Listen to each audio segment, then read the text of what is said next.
ఇన్స్టెంట్గా 10 నిమిషాల్లో ఈ రెసిపీని చేసేసుకోవచ్చు. చాలా అంటే చాలా మెత్తగా ఉంటాయి, నోట్లో పెట్టుకుంటే కరిగిపోయేలాగా ఉంటాయి.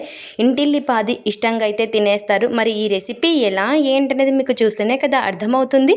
లేట్ ఎందుకు, ఇంకా వీడియోలోకి వెళ్ళిపోదాం పదండి.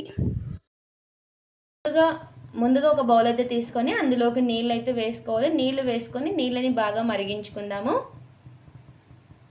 ఇలా నీళ్ళని బాగా మరిగించుకున్న తర్వాత ఇప్పుడు గ్యాస్ అయితే ఆఫ్ చేసేసుకొని ఇంకా ఒక బౌల్లో అయితే పల్లీలను అయితే తీసుకున్నాను. కప్పు కంటే కొంచెం తక్కువ అయితే తీసేసుకోవాలి. ఇలా ఒక బౌల్ అయితే తీసుకొని మరిగే నీళ్ళు ఇందులోకి అయితే వేసుకోవాలి. ఇలా వేసేసుకొని ఇందులోకే పల్లీలను అయితే వేసుకోవాలి. ఇలా వేడి నీళ్ళు వేసుకోవడం వల్ల మనకు పల్లీలు తొందరగా నానిపోతాయి. ఇలా ఒకసారి బాగా కలిపేసుకొని ఇప్పుడు ఒక ప్లేట్ అయితే పెట్టేసుకొని ఒక 10-15 నిమిషాలు అయితే రెస్ట్ అయితే ఇచ్చేద్దాము. మనకు తొందరగా నానిపోతాయి. ఇప్పుడు ఇడ్లీ రవ్వను అయితే తీసుకోవాలి. నేను వచ్చేసి ఇడ్లీ రవ్వ తీసుకున్నాను. మీరు కావాలి అంటే సూజీ రవ్వ ఉంటుంది కదా, అదైనా తీసుకోవచ్చు. ఇప్పుడు వేరొక బౌల్ అయితే తీసుకొని అందులోకి కప్పు బావు అయితే రవ్వను వేసుకోవాలి. ఇక్కడ వచ్చేసి కప్పు బావు అయితే తీసుకుంటున్నాను నేను. ఇలా రవ్వను అయితే వేసేసుకొని నేను వచ్చేసి పల్లీలు నానబెట్టుకున్నప్పుడే నానబెట్టేసుకుంటున్నాను. రవ్వను వచ్చేసి ఇలా 1-2 సార్లు వాష్ చేసేసుకొని ఈ రవ్వను కూడా పల్లీలు నానబెట్టుకున్నంతసేపు నానబెట్టేసుకోవాలి. ఇలా వాష్ చేసేసుకొని మరి నీళ్ళు అయితే వేసుకొని ఒక ప్లేట్ అయితే పెట్టేసుకుందాం. ఇప్పుడు ఇందులోకి చట్నీ అయితే చేసేసుకుందాం. ఇంకా ఇప్పుడు ఒక పెన్నం అయితే పెట్టేసుకొని అందులో పల్లీలు అయితే వేసుకుందాం. ఇలా కొన్ని పల్లీలు అనేది వేసేసుకొని మీడియం ఫ్లేమ్లో పెట్టేసుకొని ఈ పల్లీల్ని వేయించేసుకోవాలి. ఇలా పల్లీల్ని వేయించుకున్న తర్వాత తీసి ప్లేట్లు అయితే పెట్టేసుకుందాము. ఇప్పుడు ఒక కడాయి అయితే పెట్టేసుకొని అందులోకి కారానికి తగ్గట్టు పచ్చిమిర్చిని అయితే వేసుకోవాలి. కొద్దిగా నూనె వేసుకొని ఈ పచ్చిమిర్చిని మగ్గించేసుకుందాము. ఇక్కడ వచ్చేసి నేను పచ్చి కొబ్బరి పల్లి చట్నీ అయితే చేస్తున్నాను అనమాట. ఈ మీ ఇష్టం ఏదైనా చాలా బాగుంటుంది. ఇలా ఇంకా ఈ పచ్చిమిర్చిని కూడా మగ్గించేసుకోవాలి. ఇలా పచ్చిమిర్చి కూడా మగ్గిన తర్వాత ఇంకా ఆఫ్ చేసేసుకొని ఒక మిక్సీ జార్ అయితే తీసేసుకొని అందులోకి ఇలా పచ్చి కొబ్బరి ముక్కలను అయితే వేసుకొని ముందుగా మిక్సీ అయితే పట్టేసుకుందాము. ఇలా మిక్సీ పట్టేసుకున్న తర్వాత వేయించుకున్న పల్లీల్ని కూడా వేసేసుకోవాలి.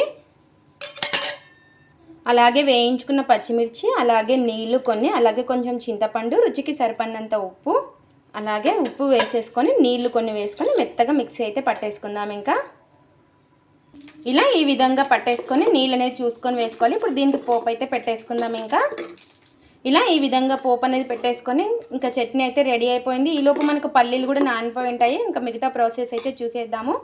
చట్నీ ఇదే అని కాదు, ఏదైనా చాలా బాగుంటుంది. ఇంకా మిగతా ప్రాసెస్ అయితే చూసేద్దాం. మనకి చూడండి పల్లీలు అయితే నానిపోయాయి, చూసారు కదా. మనకి వేడి నీళ్ళు వేసుకోవడం వల్ల మనకి పల్లీలు అనేది తొందరగా నానిపోతాయి. ఇప్పుడు వీటిని కావాలంటే మీరు పైన ఈ విధంగా పొట్టు అయినా తీసేసుకోవచ్చు. ఇలా ఒకసారి బాగా చేత్తో అనేసుకుంటే పైన కొంచెం పొట్టు అనేది వస్తుంది. ఈ పొట్టు తీసేసుకోవడం వల్ల మనకి ఇడ్లీ తెల్లగా ఉంటుంది. ఇలా చేత్తో అంటే మనకు వచ్చేస్తుంది. ఇలా ఇవన్నీ కూడా నీళ్ళు అయితే వంపేసుకుందాం. ఇప్పుడు ఇలా కావాలి అంటే పొట్టు అయినా తీసుకోవచ్చు, లేదా అలా అయినా వేసుకోవచ్చు. ఇప్పుడు ఒక మిక్సీ జార్ అయితే తీసేసుకుందాము. ఇప్పుడు ఒక మిక్సీ జార్ అయితే తీసేసుకొని అందులోకి పల్లీలు అయితే వేసేసుకుందాము. ఇందులోకి 1/2 కప్పు పెరుగు, మనం ఏ కప్పుతో తీసుకున్నామో అదే కప్పుతో 1/2 కప్పు పెరుగు, నీళ్ళు ఏం వేయకుండా ఇంకా మిక్సీ పట్టేసుకుందాము. ఇలా మిక్సీ పట్టేసుకున్న దాన్ని ఒక బౌల్లోకి అయితే వేసేసుకుందాం. అవసరం అనిపిస్తే కొన్ని నీళ్ళు వేసుకోవచ్చు. ఇలా ఇంకా ఇదే విధంగా ఒక బౌల్లోకి వేసుకోవాలి అంతా కూడాను.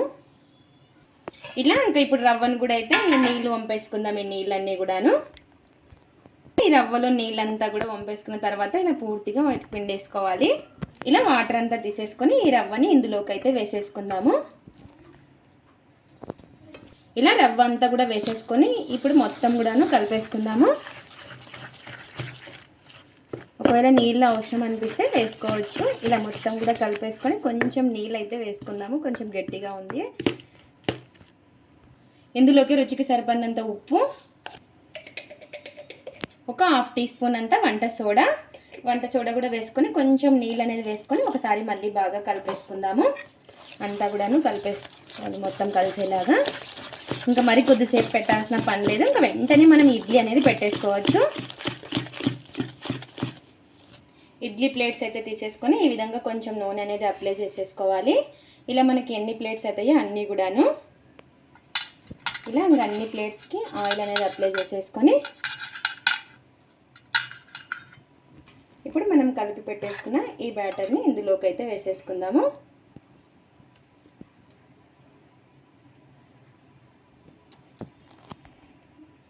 ఇలాగే ఇంకా మనకి ఎన్ని ప్లేట్స్ అవుతాయో అన్నీ కూడా వేసేసుకొని ఒకసారి ఈ విధంగా ట్యాప్ చేసేసుకుందాము.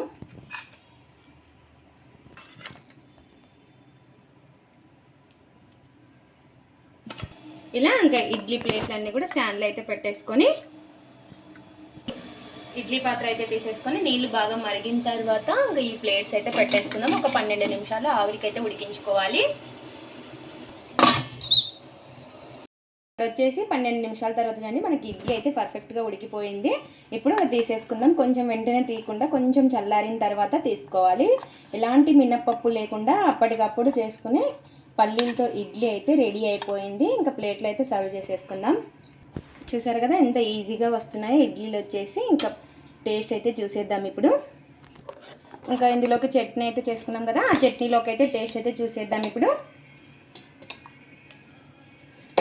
చూసారు కదా ఎంత స్పాంజీగా నోట్లో పెట్టుకుంటే కరిగిపోయేలా ఉంటుంది ఈ ఇడ్లీ. అంతే టేస్టీగా కూడా ఉంటుంది. మీరు కూడా ఒక్కసారి ఈ విధంగా కొత్తగా ట్రై చేయండి, ఎప్పుడు మామూలు ఇడ్లీనే కాకుండా. ఇది ఫ్రెండ్స్ ఇవాల్టి వీడియో. మా వీడియోస్ కనుక మీకు నచ్చినట్టయితే లైక్ చేయండి, షేర్ చేయండి, కామెంట్ చేయండి, సబ్స్క్రైబ్ చేసుకోండి. స్కిప్ చేయకుండా పూర్తి వీడియో చూడండి. చూసిన వాళ్ళు ఒక లైక్ అయితే చేయండి.